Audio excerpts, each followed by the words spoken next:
See, my parents, they have an expectation of what their first-generation American daughter should be. I'm not interested in hiding again. You shouldn't have pushed me to do this.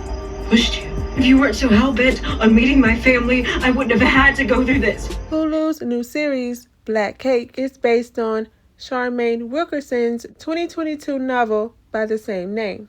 Black Cake has two timelines, the 1960s and present day. The 60s focuses on Covey, a teenage girl who escapes an arranged marriage, and for her safety, now has to live a whole new life. Covey now goes by Eleanor. Now in present day, her kids find out about her past life. Covey/Eleanor has two kids, Benny and Byron. Benny is queer, and that's part of the reason why she's estranged from her family. In episode 4, it focuses on Benny and why she stopped talking to her family for 8 years. And this is how it all happens.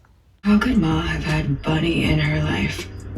How could she have gone through so much with her and let Dad be so judgmental with me? This is what Benny was referring to.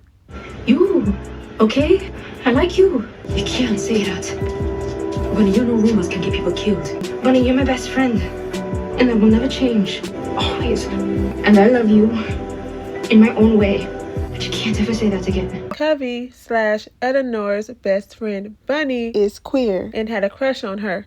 So that's why Benny doesn't understand why and how her mom let her dad judge her so much and never came to her defense. We get this flashback of Benny and her girlfriend at the time, Joanie. During this flashback, we find out pretty fast that Benny has met Joanie's parents, and they've hung out multiple times, but Joanie has yet to meet Benny's family because Benny is not out yet. Go see your parents. Be nice to finally meet them. I haven't told them about us. About me. I get it. My family needed a minute when I came out. Joanie doesn't want to go back in the closet, but she doesn't pressure Benny. She understands her situation, but at the same time, she doesn't want to go back in the closet. I have worked really hard to live my truth. I don't want to push you to do something you're not ready to do, but...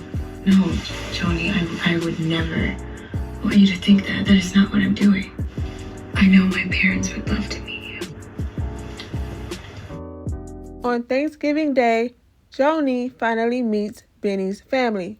They welcome her. Everything is going good until everything goes left. After Benny tells her dad she dropped out of culinary school to work at a cafe where she says she's learning more at than she did at culinary school. This set her dad off. I dropped out. You left school, 2 schools, on which I have wasted thousands of dollars so that you can be a waitress as research? He's been holding some things in and he had enough. He was fed up and he said some things he never should have said. And I think he said a lot of this because she brought her girlfriend to the table. You flip-flop your schools, your jobs, your apartment, your hair, your men. No, apparently women. Now what her hair got to do with it? And then we get into her family being fake supporters. He was lying when he said, bring your girlfriend. The more the merrier. Some of our best friends are that way. It's such bullshit. And what about you, Mom? Were you lying too? We try to support you when you drop this bomb on us. Now Benny is heated and she takes the whole thing out on Joanie and breaks up with her.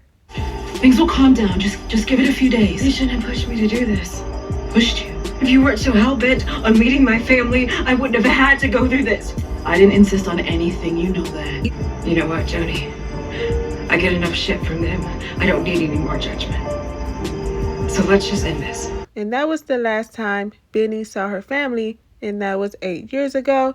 That's also the last time she saw both of her parents alive. I didn't mention this before, but Benny is an artist. She's a painter, and we see her at this art show where she unfortunately meets this guy, Steve, who takes her in as his apprentice. They start dating, and I just have to say this. It's so vile for this white man to ask this black woman to change her hair.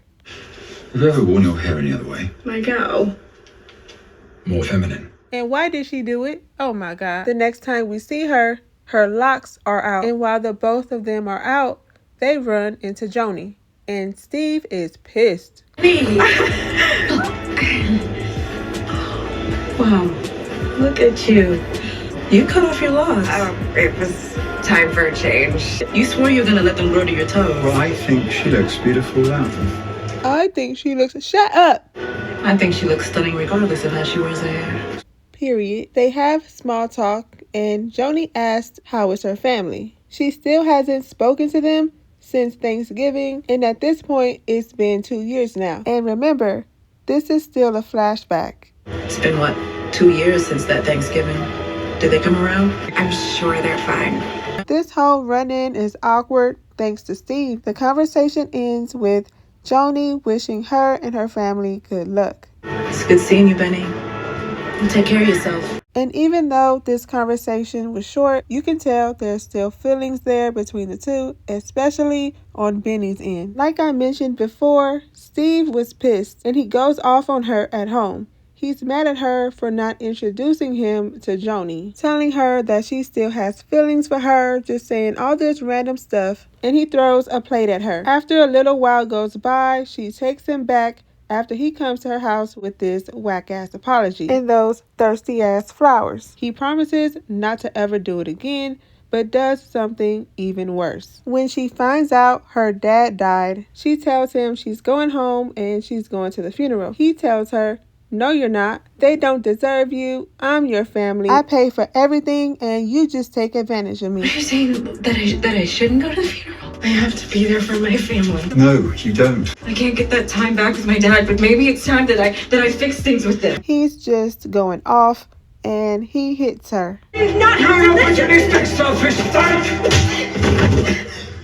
Up until episode 4, we think she doesn't go to her dad's funeral, but she actually did. She just didn't get out the car because of the black eye Steve gave her. Her brother's been holding that against her for all these years now. Her not talking to her family or going to her father's funeral after she said she was coming but didn't. But we just found out why she didn't come. Steve had to ruin it. And when she finally comes back after being gone for 8 years, her mother is now dead. Steve was the one keeping Benny away from her family this whole time. If he was never in the picture, she never would have stayed away from her family for that long. She left because she felt like she was being judged by her family, but she stayed away as long as she did because of Steve. Steve didn't want her to be around her family because he wanted to control her. But the flashback ends. She apologizes to her brother for not being around. And that's when she tells her brother that she was actually at the funeral, but she didn't go in. She stayed in the car because Steve hit her and gave her a black eye. I came to Dad's funeral, but I never got out of my car. I couldn't face you or Mom with my face all bruised and swollen. Steve, he had hit me. Her brother didn't seem mad enough for me. There's only 4 episodes so far, so it is possible that we'll be seeing more of Joanie and Benny together, but we'll just have to wait and see. But are you watching Black Cake? And let me know all of your thoughts down in the comments so we can talk about it. And if you haven't already and want to see more videos like this, don't forget to like, comment, and subscribe. Thank you for watching this video, and I'll see you in my next one.